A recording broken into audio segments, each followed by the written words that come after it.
Kia ora, ko Tuteari Te Rauna-Lamont tōku ingoa. Hello, my name is Tuteari Te Rauna-Lamont. Ko tēnei Te Wiki o Te Reo Maori. This is Maori Language Week.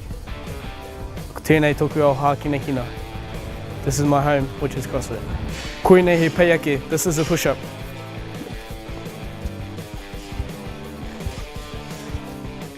Anei he noho ake, here is a sit-up.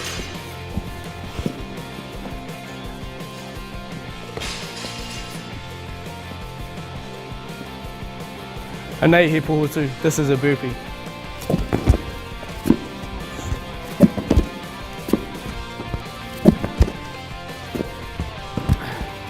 Koinei ngā taheke wai, these are some squats.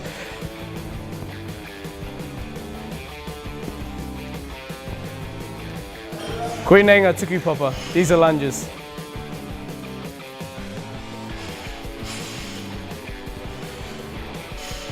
Koinei he hikirua, this is a clean and jerk.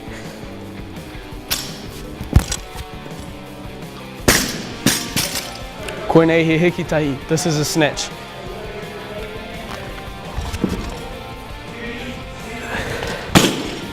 Thank you for watching. Kia kaha ki te ako i Te Reo Maori.